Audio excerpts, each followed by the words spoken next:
Hello, everybody. It is once again Saturday, and today we are going to be looking at author's purpose. You've probably seen this acronym before. There's basically three types of author's purpose, and we can use the word PI to remember them. They are persuade, inform, and entertain. We're going to look at each of them individually now. The first one, the P, is writing to persuade. In this type of author's purpose, what the author tries to do is cause people to do something or to believe something. So you want to convince people using information like facts, or you want to persuade people to take action. Okay? The way that they do this is by explaining why you should. You're not going to convince anybody by just saying, this is my opinion and I think you should agree. The way to convince somebody takes actual backup, actual research and facts, okay? So writing to persuade is going to take some research. How can we distinguish this type of author's purpose? Well, you have to look and determine if the author is trying to make the reader take action. Like, for example, if the author is saying, you should do this, you should vote for this person, you should recycle more. Like, if the author is strongly suggesting that the reader take some sort of action, that's a good way to know that it's persuasive. And also, they're trying to convince the reader of an idea through arguments. So not necessarily to do something, but convince them to agree on a certain matter. Like, for example, if you want to convince somebody that the iPhone is better than an Android, and then you give a bunch of reasons why, which, by the way, they're not. Just kidding, guys. Don't get mad. You would bring your arguments and your research, right, and try to convince your reader of your opinion.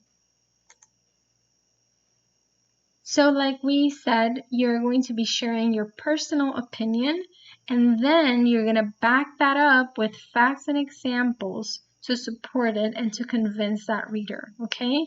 So it's your opinion, it's what you think and feel, but it has to be backed up by real evidence.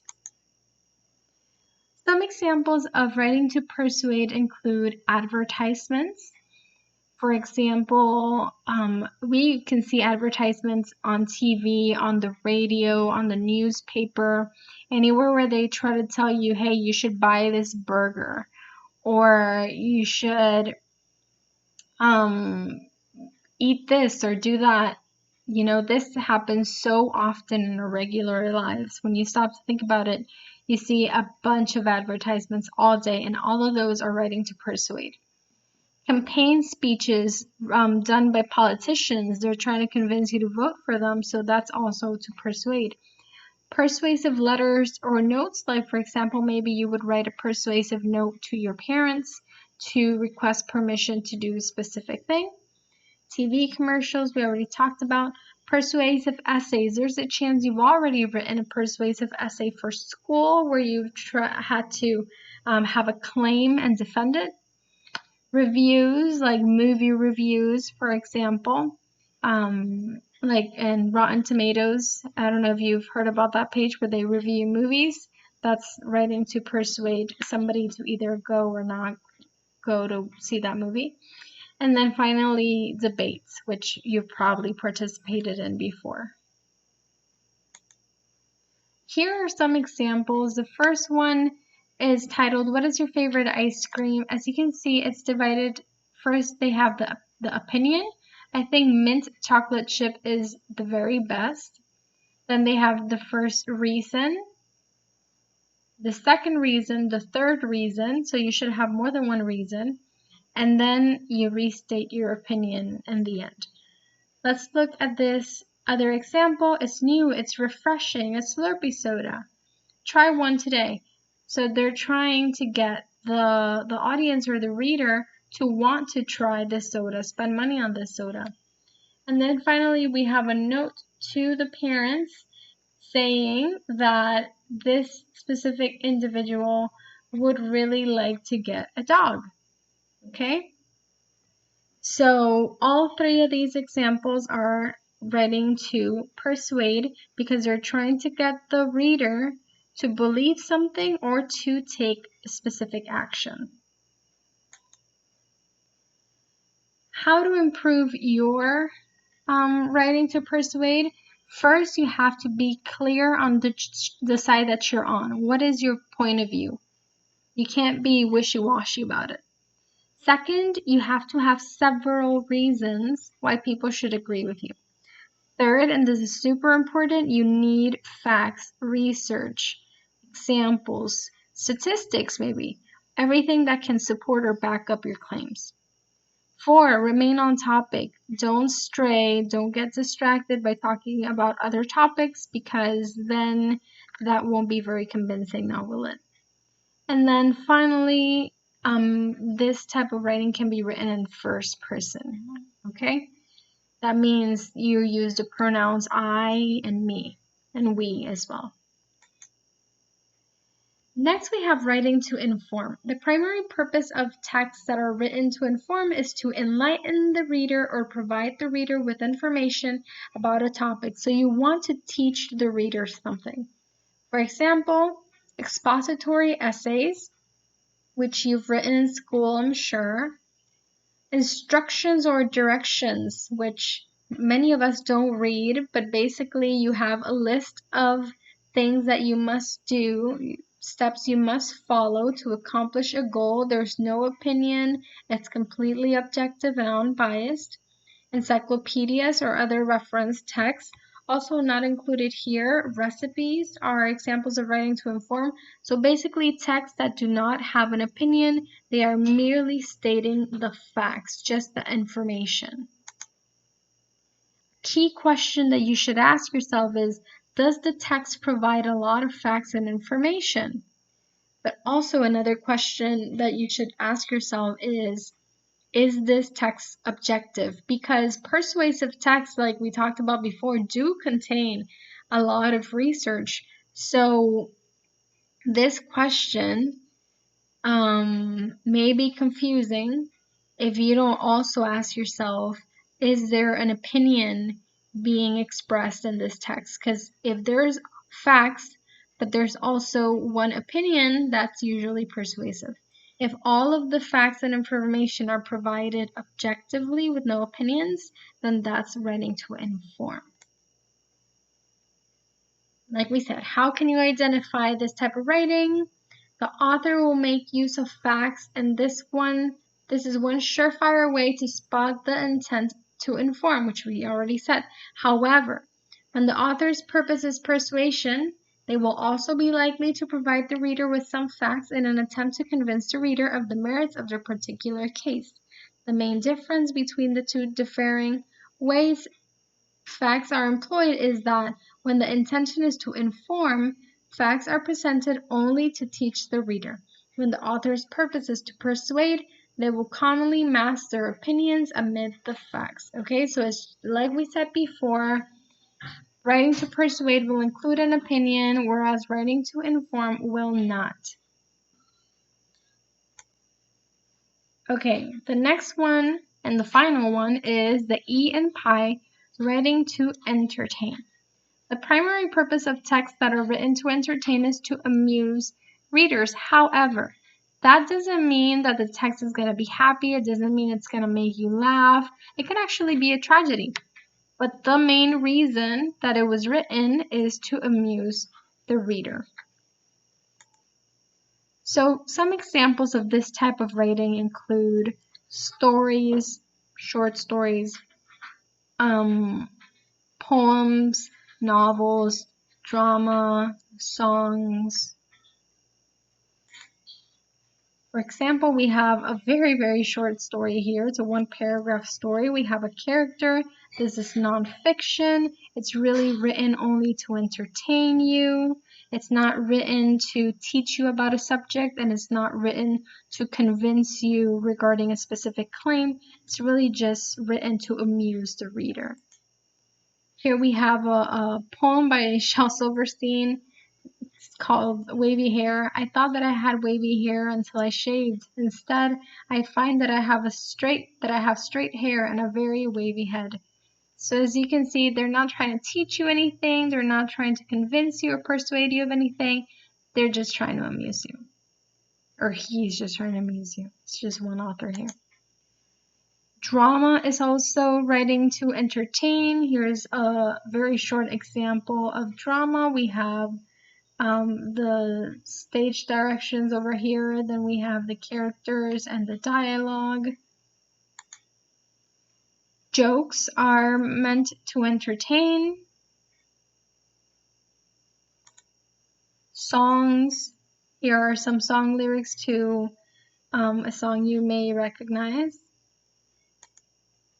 So basically all of those were examples. How can you write to entertain? First, you have to find a way to hook the reader, so try to gather that interest. 2, create a world and help the reader imagine it. How can you do that? Try to write for all the senses. So how does it look? How does it taste? How does it sound? How does it smell? How does it feel? Okay? Be very descriptive. Use many adjectives. That's going to help build your world in your head and in your reader's head as well. Number 3, add interesting characters. If all of your characters are flat and static, it's not going to be very interesting. Number 4, have a plot line. If the characters are just standing there having small talk and there are no events, no rising action, there's no climax, none of this excitement, then it will also not be very entertaining. And finally, add emotions. That is going not to help not only hook the reader, but also to push whatever purpose it is, whatever message you have as an author. So with that said, which of these are examples of writing to entertain? We have poem, yes. Recipe, no. Do you remember what type of writing recipe was? I'll get back to it later. Advertisement? Mm-mm. Song, yes. Story, yes. Drama, and jokes. Recipes, textbooks, and editorial articles are examples of writing to inform. News articles as well. Advertisements are examples of writing to persuade. All right, so let's practice. There's going to be 4 examples. You're going to be identifying each of them as writing to persuade, to inform, or entertain. Listen to this carefully. Just write the number and the word persuade, inform, or entertain. Do not write this whole paragraph. I don't need you to do that. I have the paragraph here. All I want is the answer, okay? You can write it as a message on Remind. You can write it on a piece of paper and take a picture of it, whichever makes you feel better, whatever's most comfortable to you. Just the number. This would be number 1. And the word persuade, inform, or entertain, whichever one you think this one is. I'm going to pass them rather quickly, but remember you can pause, take all the time you need to think of the answer. This is number 1. Here is example number 2. Again, just write number 2 and the answer that you think is correct out of the 3 options.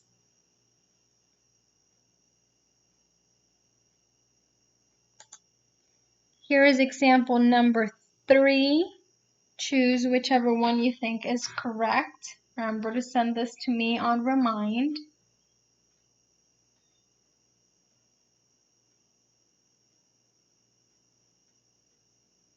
And finally, Number 4, just write number 4 with the answer, whether it's persuade, inform, or entertain. Send it to me on Remind, okay? So for this first activity, just those 4 examples. The next activity is the following. I want you to choose one of the 3 types of author's purpose: persuade, inform, entertain, whichever one you like best. Then I want you to write a paragraph. It doesn't have to be long, minimum 5 sentences. You can write it as long as you want, but it should have at least 5 sentences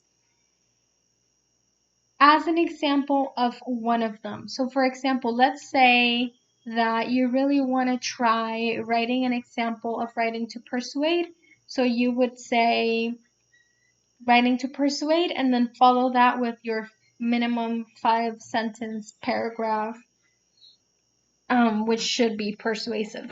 If you choose to write an example of writing to inform, then your paragraph should be informative. It should not have an opinion.